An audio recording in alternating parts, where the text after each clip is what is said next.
Buenas noches, soy Viviana Álvarez, bienvenidos a Azteca Opinión. La reforma en materia política significó el cambio de IFE a Instituto Nacional Electoral. ¿Qué implicaciones tiene? La exconsejera María Marván Laborde nos ayuda a poner la información en contexto. La legalización del consumo de drogas ayudaría a terminar con los problemas ocasionados por la producción, trasiego y venta ilegal. El diputado perredista Fernando Belauzarán nos dará su punto de vista en Cámara Libre. El Partido del Trabajo enfrentará uno de los procesos electorales más complejos de su historia en el 2015. Alberto Anaya, coordinador de los diputados petistas, nos habla de este reto en Periférico 1313. México cuenta con un importante potencial eólico para generar electricidad. Adrián Escofet Cedeño, presidente de la Asociación Mexicana de Energía Eólica, nos amplía la información en la billetera. En el 13 estamos de estreno. Descubre nuestra nueva imagen y programación especialmente diseñada para ti. Si lo prefieres, puedes consultar tu capítulo favorito a través de nuestras acostumbradas redes sociales. Comenzamos.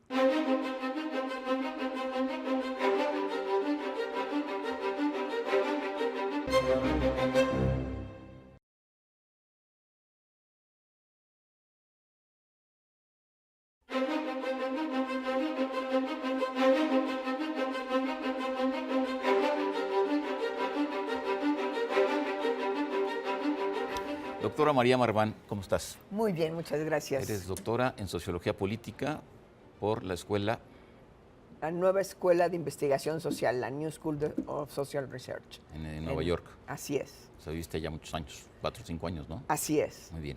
Y aparte fuiste, consejera del IFAI y luego también consejera del Instituto Federal Electoral. Y la única mujer que ha sido presidenta en las dos instituciones. Ah, está. Dicho eso, el país está cambiando muy rápido, el periodo, el ciclo de las reformas ha prácticamente concluido y estamos entrando ya en lo que va a ser la elección del 2015, la elección intermedia, que va a poner a prueba la reforma electoral que se aprobó.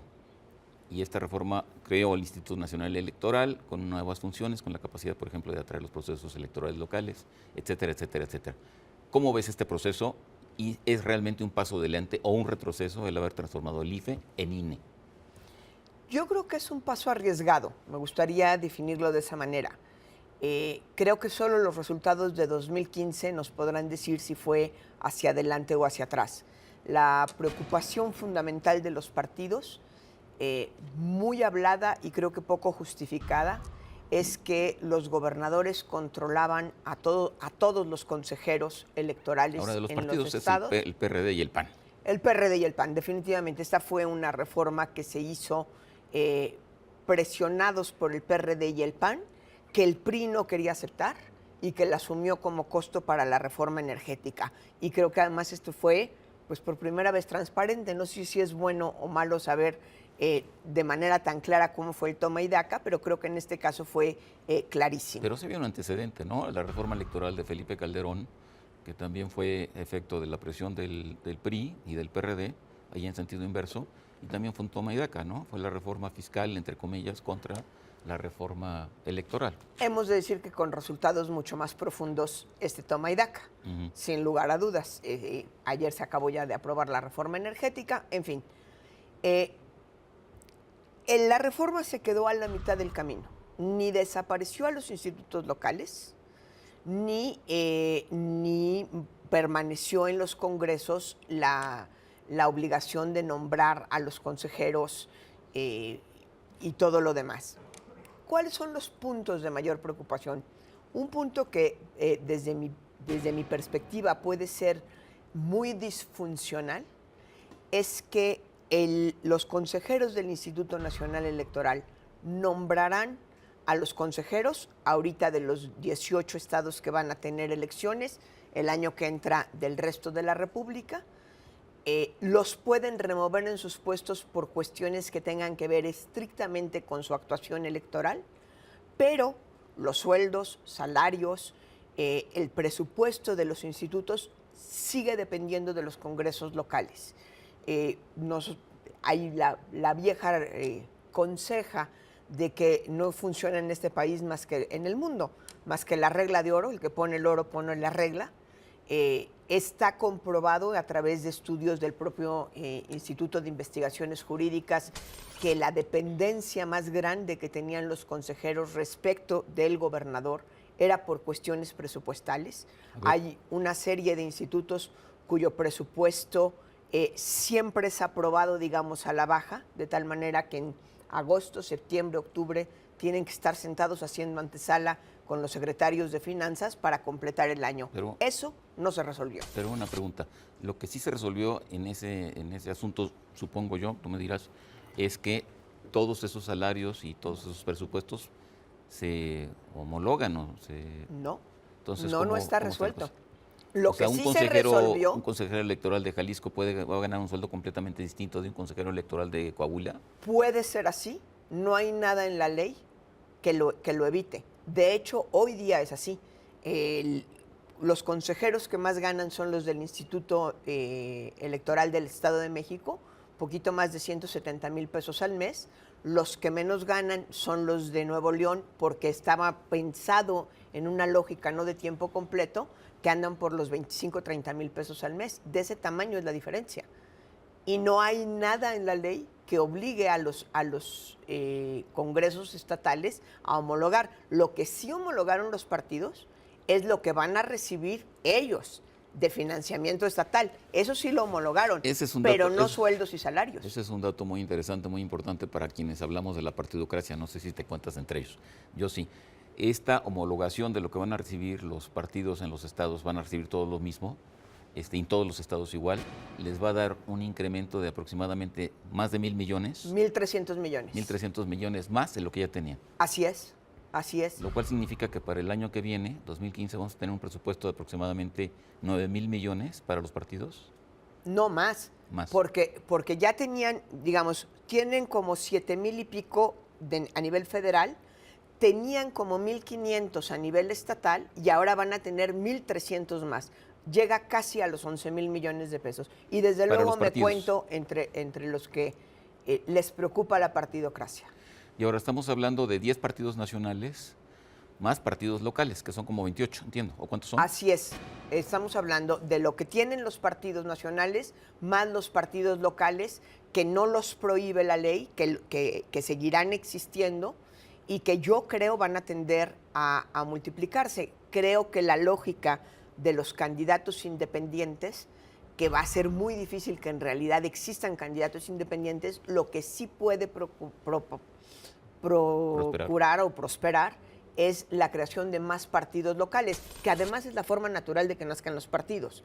O sea, el haber pasado a los partidos nacionales a partir de la legislación de 1946 que les exige para poder participar en las elecciones federales ser nacionales, la verdad es que es contrario a toda forma de participación que nace de base y va creciendo. Yo digo entre bromas y veras que es como si a las mujeres nos pidieran que diéramos a luz hijos de 18 años con la preparatoria acabada y sabiendo hablar inglés. O sea, un partido para reconocer lo nacional tiene que nacer maduro, es muy complicado. Oye, pero vuelvo sobre el tema del financiamiento porque me parece francamente escandaloso. Es decir, en un país que tiene atonía económica, como se decía en tiempos de Echeverría, que tenemos poco crecimiento económico, las empresas pasan por dificultades, los ciudadanos estamos pagando más impuestos y entonces los partidos llegan, reforman la ley con esta forma que tú dijiste, que sale esta especie de, no sé, monstruito chiquito que no es ni una cosa ni la otra.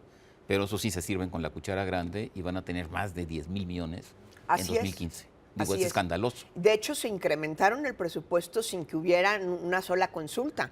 Es decir, ellos asumieron que todos los mexicanos nos morimos de ganas de que tengan más dinero. Yo te he de decir que en principio estoy de acuerdo en que tengan financiamiento público, ¿sí? Creo que eso equilibra la competencia y hace que los partidos no necesariamente estén ligados a los poderes fácticos, cosa que tampoco hemos logrado desligarlos. Pero el financiamiento público que se tiene, por ejemplo, en los países europeos, es infinitamente más pequeño que el que aquí tienen. Es decir, no el hecho de que tengan financiamiento público está necesariamente amarrado con que tengan la cantidad de financiamiento público que tienen, al cual además hay que sumar lo que las televisoras y las radiodifusoras tienen que transferirles. Ese tiempo confiscado, dinero confiscado. Porque eso es, ¿no? Es dinero en especie, digamos, ¿no? Tal cual. O sea, no solo son los 11,000 millones, es 11,000 millones más todo lo que gastarían en radio y televisión, que antes era el gasto más grande de los Claro que lo partidos. tienen que hacer. O sea, no solamente no tienen que gastar en eso, sino además reciben más dinero y uno se pregunta en qué diablos lo gastan. Así de fácil, Pues en generar clientelas. en generar clientelas. Ahora, este asunto, pues sí, bueno, sí nos lleva al tema de la partidocracia, pero de cualquier manera, lo que muestra es que es una dinámica totalmente centrada en los intereses y en las clientelas de los partidos y en las propias burocracias o élites que los rigen, ¿no? Así es, yo creo que hemos ido avanzando.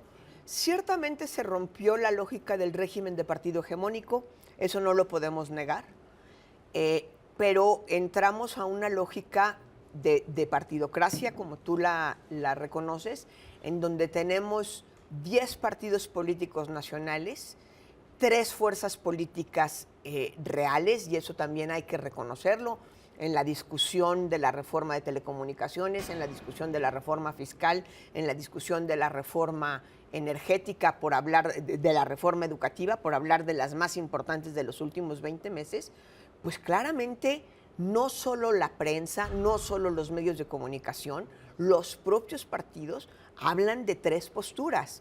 Y alrededor de esas 3 posturas se dirimen las diferencias, se alinean las propuestas y las contrapropuestas. Entonces, en realidad tenemos un sistema de partidos un tanto cuanto artificial, en donde hay 3 fuerzas políticas divididas en 10 partidos para mayor conveniencia de ellos mismos. Claro. Bueno, aunque esto probablemente sí vaya a cambiar con la aparición del partido de López Obrador, ¿no? Que probablemente sí vaya a convertirse en una cuarta fuerza política que le dispute el PRD justamente esta preeminencia dentro de la izquierda. Yo creo que será una de las interrogantes más grandes y más interesantes del próximo proceso electoral. ¿Qué va a pasar con la izquierda entre López Obrador y el PRD, y luego hacia dónde van a jalar Movimiento Ciudadano y el PT?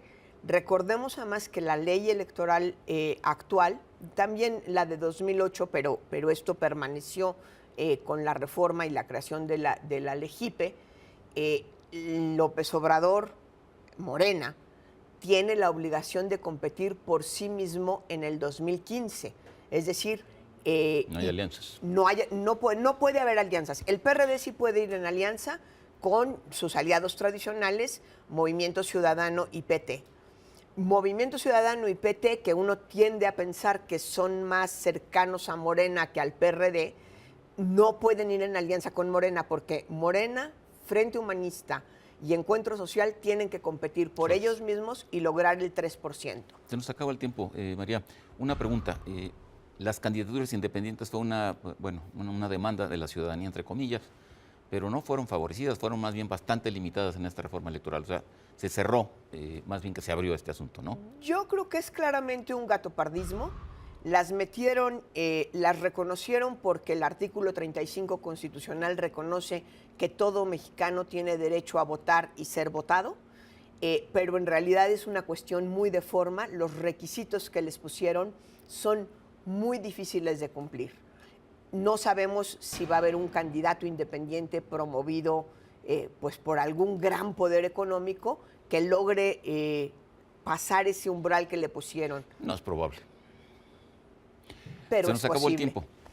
Por la visión que nos has dado, yo creo que me quedo más bien con la impresión, y es la que yo tenía antes también, me la confirmas, de que esta reforma fue más bien un retroceso que un avance y que está vinculada directamente a las preocupaciones de 2 partidos, en este caso que fueron el PAN y el PRD. Yo creo que es una reforma muy riesgosa y me gusta esa definición, porque si fuera un retroceso a lo seguro, pues a nadie le gusta ir para atrás, pero sí a lo seguro. Y está poniendo en riesgo lo que en México ya no era un problema, que era la cuestión electoral. María, te agradezco mucho. Muchas gracias a ti. Buenas noches, muchas gracias. Gracias. Buenas noches en Contexto, hasta la próxima semana.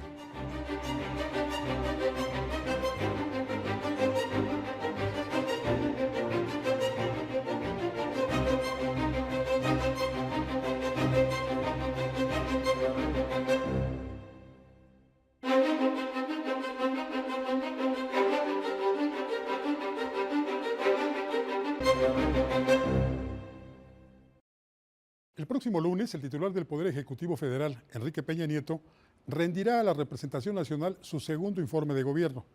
Son ya 20 meses al frente de la administración que como saldo hasta el momento tiene el haber conseguido la aprobación de 11 reformas estructurales que de una u otra forma han dado un nuevo giro al país. Un breve recuento de estas 11 reformas estructurales colocan en primerísimo lugar a la energética, que al decir del propio gobierno garantizará el abasto a precios competitivos de energéticos como el petróleo, la luz y el gas natural. Otra es la reforma en materia de telecomunicaciones y radiodifusión, que se señala fomenta la competencia efectiva en televisión, radio, telefonía e internet. Así generarán más y mejores opciones para los consumidores, reduciendo los precios de la telefonía, la televisión de paga y el internet, contribuyendo a cerrar la brecha digital para integrarnos plenamente a la sociedad del conocimiento. Está también la reforma en materia de competencia económica, que regula la relación entre las empresas para asegurar una sana competencia que se traduzca en mayor variedad de productos y servicios a mejores precios. La reforma financiera, por su parte, crea las condiciones para que los hogares y las empresas en México cuenten con más crédito y más barato.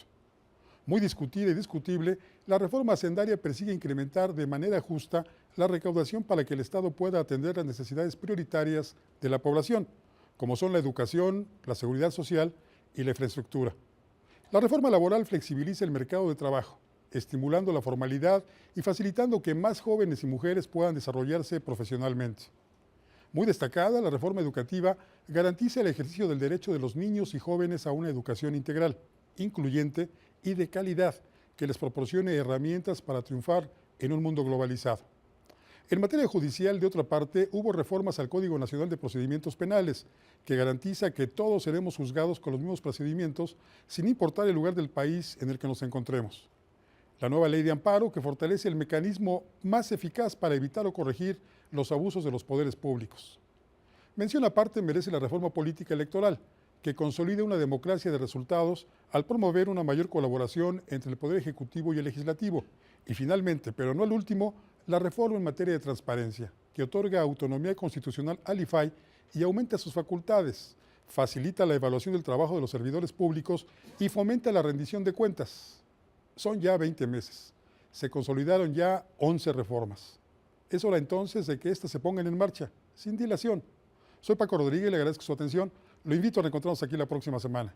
Mientras tanto, le deseo como siempre que haya buenas gracias y muchas noches.